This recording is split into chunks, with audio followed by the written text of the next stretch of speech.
Bonjour à tous, je vous retrouve avec plaisir pour la présentation d'un jeu, voilà, que vous connaissez peut-être déjà parce qu'il est déjà sorti depuis un petit moment, j'avoue. C'est l'oracle Le Murmure des Fleurs d'Émilie, dont je possède déjà le Murmure des Animaux, que j'aime beaucoup. Voilà, j'ai mis beaucoup de temps à acquérir celui-ci, que j'aime beaucoup aussi, parce que je l'ai déjà ouvert et j'ai déjà regardé les cartes. Alors, celui-ci va plus être basé donc sur les relations, qu'elles soient professionnelles, amicales, amoureuses, etc. Donc, voilà, ça sera plus axé là-dessus. Donc, l'oracle a été créé par Émilie, est paru chez Le Duquesneau au prix de 26,90 €, donc 26,90 € pour nous les Belges. Voilà. Hop, voilà. L'intérieur de la boîte d'une belle couleur rose. Ça apparaît peut-être plus orangé à la caméra, mais c'est vraiment rose. Voilà. Donc, le tour du coffret est rose aussi. On a le petit ruban. Hop. J'ai toujours peur de casser.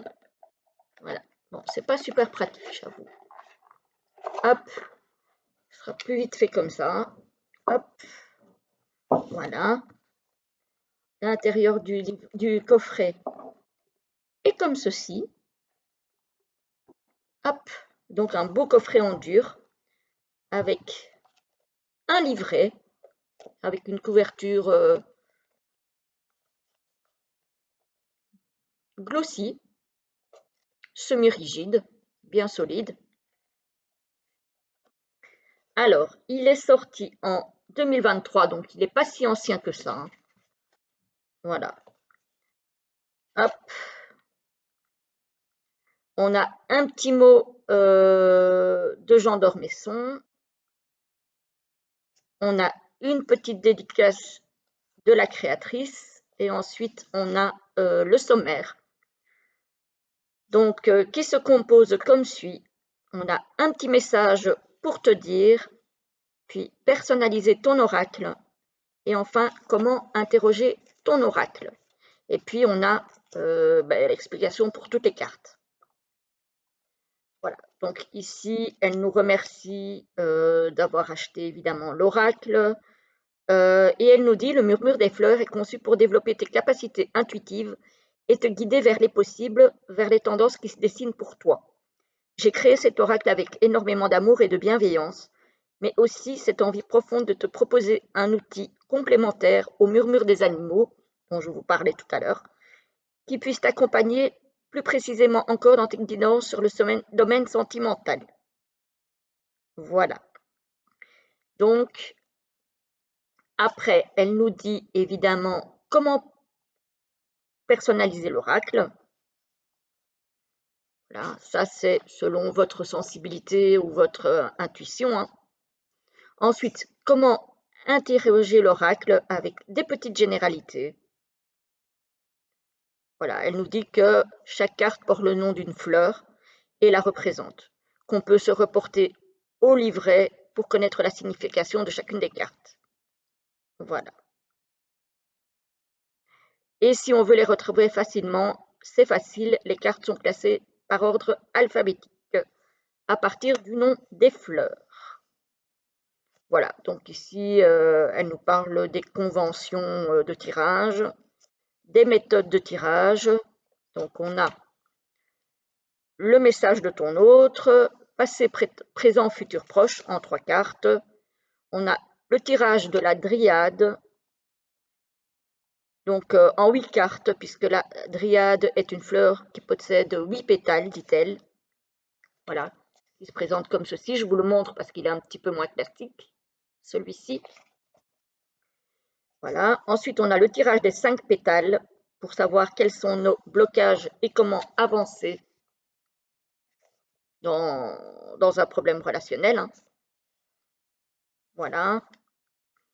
Alors, un tirage oui-non, avec oui, non et en suspens. Puis on a le tirage quel regard sur ma relation. Voilà, en 5 cartes. Donc voilà. Et après, on a les cartes et leur signification avec des illustrations. En couleur, ça c'est top. Pour les personnes qui attachent de l'importance à ça, c'est assez génial. Alors, par exemple, ici, on a le gerbera. Le mot-clé, on va dire, c'est l'amour inconditionnel.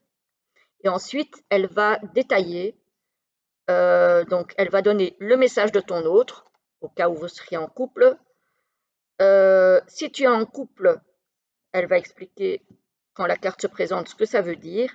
Si tu es célibataire, qu'est-ce que la carte veut dire dans la vie personnelle et qu'est-ce que la carte veut dire au niveau de la vie professionnelle. Donc, on a ça pour toutes les cartes. Donc, vraiment super sympa comme livret. Après, j'ai regardé les cartes. Franchement, les mots-clés sont hyper intuitifs, je trouve. Voilà.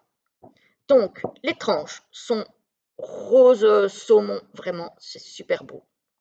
Après, voilà, c'est comme l'oracle des animaux. Je ne suis pas sûre que ça va tenir dans le temps. Mais c'est très beau. Voilà. Le dos. Les cartes sont nombreuses. Alors, je ne sais pas combien il y en a. Je ne sais pas si c'est noté. 48. Donc, il y a quand même pas mal de cartes. Ils sont assez grandes, hein, donc carte oracle classique, hein, j'ai envie de dire. Hein. Alors, on a 4 cartes avec du texte. Donc, on a « Je sors du mental pour me reconnecter à mon cœur. Je cesse de penser, je ressens. J'honore la belle personne que je suis. Je m'aime dans tout ce qui compose mon individualité. Je garde foi en l'univers. Tout se place pour me guider vers le meilleur. Il n'y a pas de hasard. Il n'y a que des rendez-vous. Paul Éluard, évidemment. Ça, c'est connu. Voilà, donc ça, c'était pour les 4 cartes texte. Ensuite, on a les partenaires. Alors, j'ai dû détacher les cartes parce qu'évidemment, avec les bordures de couleurs, comme les bordures dorées d'ailleurs, ça colle souvent. Hein. Donc, j'ai dû les détacher tout doucement. Ici, on a la femme. On a quand même, alors, c'est un oracle sur les fleurs, mais on a quand même des personnages avec des fleurs en main. On a l'homme. On a la pousse avec certaines choses ne sont pas encore en place. Les cartes sont glossy, glissent très bien. On a les boutons avec le oui, les débuts et les commencements. On a la rose fanée avec le non, la fin et la rupture. L'aquilée avec les conflits et les désaccords. On a l'amaryllis avec entreprendre, faire preuve d'audace. Très très bel oracle, hein. J'aime beaucoup. Prendre sa part de responsabilité, réparer avec l'anémone. L'antémis avec souffler, faire une pause. Il y en a beaucoup qu'on ne connaît pas. Hein. L'aristoloche avec la domination et le déséquilibre. Il y en a beaucoup qu'on ne connaît pas. En tout cas que je ne connais pas. L'arum avec la fertilité, la naissance, la concrétisation. Le bégonia avec la méfiance, ça on connaît. Le bleuet avec le célibat, se retrouver soi-même et redéfinir ses limites. Le buglos avec le déni et se mentir à soi-même. Le camélia avec l'idéalisation. La camomille avec la soumission, la servitude. La capucine avec la passion. Le chrysanthème avec la rupture. Ah oui.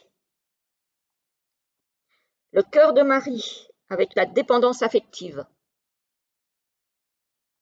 Il y a vraiment beaucoup de recherches concernant les fleurs, hein. Le colchique avec la jalousie. Le coquelicot avec la relation éphémère. Effectivement, c'est une fleur qui ne dure pas longtemps, hein, le coquelicot. Le coucou. Ah, je ne savais pas que le coucou pouvait être une fleur aussi. Ralentissement en retard. Je pensais que c'était un oiseau. Je ne savais pas que ça pouvait être. Dites-moi dans les commentaires si vous saviez que ça pouvait être une plante. Moi, je ne savais pas. Le cyclamen avec la résignation. Le datura avec la toxicité, évidemment, et la répétition de schémas. L'églantine, l'amour naissant. Alors, l'écholzia, bref, je vous laisse lire, parce que là, voilà. Relation fragile, attente différente. Alors là, avec un nom pareil, ça ne m'étonne même pas. Franchement, oh là là. La fleur de cerisier, avec l'amélioration de la situation, la fin des difficultés et la réconciliation. La fleur d'oranger, avec l'inconstance, l'hésitation, l'un de nous ou l'une de nous n'est pas prêt ou prête. Le frésia, avec le cercle amical. Donc effectivement, ça peut aussi concerner cet oracle, les relations amicales. La fumetaire, avec la manipulation. Le gardénia, avec sentiment profond partagé. Le genêt, être à l'écoute de l'autre. Il est vraiment très très beau, hein. Le géranium avec le cercle social, les loisirs, le sport. Le gerbera avec l'amour inconditionnel. Le glaïeul avec la complicité, organiser des moments à deux. L'hélénie avec les larmes et la déception. L'élébore avec le contrat d'âme. Oh, il est beau. J'adore. Je l'adore, vraiment. La sensualité avec l'hibiscus. Très très beau. L'hortensia avec la nouvelle rencontre. Je pense que je vais l'utiliser dans les guidances sentimentales du mois de mai. L'iris avec les nouvelles. La jacinthe avec la patience, laisser faire le temps. Le jasmin avec l'espoir, garder la foi. Le laurier avec la rivalité et compétition. Le lilas, cercle familial. Le lotus, intuition, rester sourd. Le lys avec amour impossible. Très très belle la carte du lys aussi, hein. Elles sont toutes très belles. Franchement, le magnolia avec les signes, les synchronicités. La marguerite avec les enfants. Donc ça peut même parler des relations avec vos enfants ou des enfants de la famille ou de votre entourage. Le mimosa avec les peurs. Le muguet, cercle professionnel. Donc les relations dans le cercle professionnel. Le myosotis avec la fidélité. Le narcisse, s'aimer soi-même. Le nénuphar avec la communication, le compromis. L'œillet avec la liberté d'être, s'affirmer, se positionner. L'oiseau de paradis, immobilité, enlisement. L'olivier avec la paix, évidemment. L'orchidée avec l'alchimie, l'osmose. La pâquerette avec l'immaturité. On va se tirer une petite carte après. La tromperie, le mensonge avec le pavot, évidemment. La pensée, se pardonner, se libérer des rancœurs. Le personnage, relation sauveur-sauvé. La pivoine, guérison des blessures émotionnelles. La prime vert, relation durable. La renoncule, avec la surprise, le cadeau. La rose, avec la reconnaissance d'âme, l'âme sœur. La rue sauvage, alors là, ça, je ne connais pas du tout non plus, avec le besoin d'indépendance, attention à la possessivité.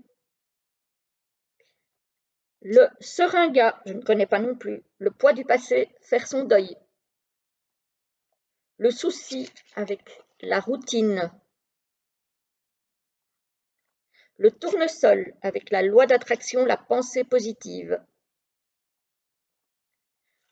Le trèfle rose, avec le doute, prendre du recul. La tulipe, avec l'harmonie et l'équilibre. La verveine, avec l'engagement, l'union. Et enfin, la violette, avec la relation secrète. Voilà, il est vraiment très très beau cet oracle, j'aime beaucoup, beaucoup, beaucoup. Ouais, franchement, j'aime beaucoup. Alors, je vais retirer les 4 cartes texte. Voilà. Et on va se tirer une carte pour que je vous lise ce qui est marqué dans le livret. Alors, est-ce qu'il y a une carte qui veut sortir pour les personnes qui vont regarder la vidéo de présentation? Celle-ci veut sortir. Et on a la verveine avec l'engagement et l'union. Alors, verveine, c'est à la fin. Voilà, je l'ai. Alors, donc, la verveine, il s'agit de l'engagement, l'union. Message de ton autre. Je t'aime et je n'envisage pas ma vie sans toi.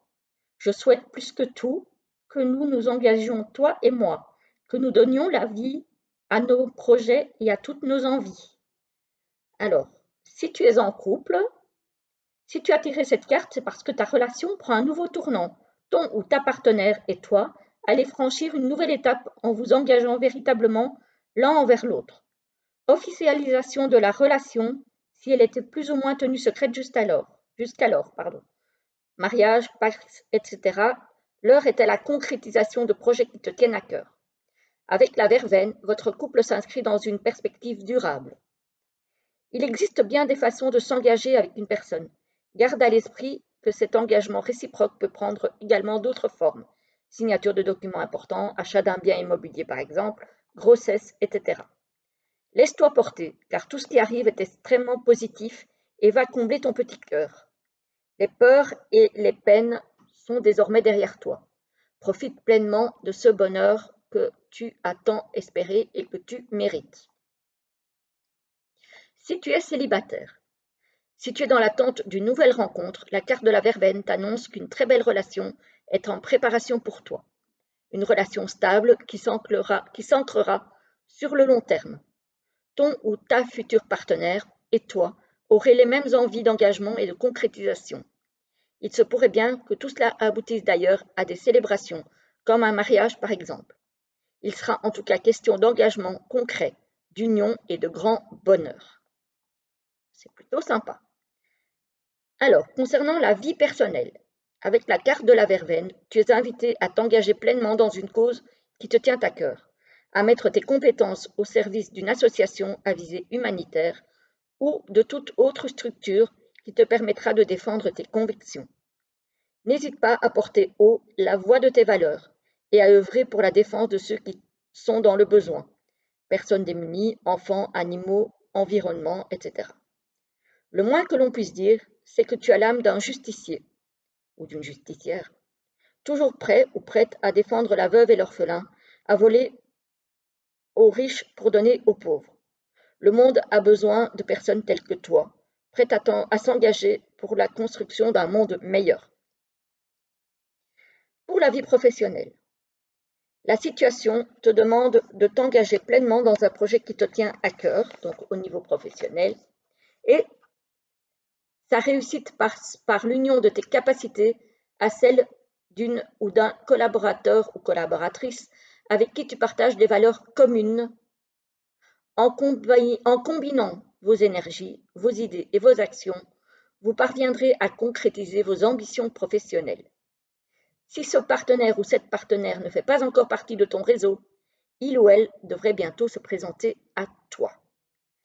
Voilà pour les messages de la verveine, qui sont très bien, ma foi. Voilà, dites-moi ce que vous avez pensé de ce jeu, si vous l'avez, si vous l'utilisez beaucoup, s'il vous parle. Dites-moi tout ça dans les commentaires. En tout cas, moi, il me plaît énormément. Je pense que je vais l'utiliser dans la guidance sentimentale et relationnelle pour le mois de mai. Ça me dit bien de l'utiliser.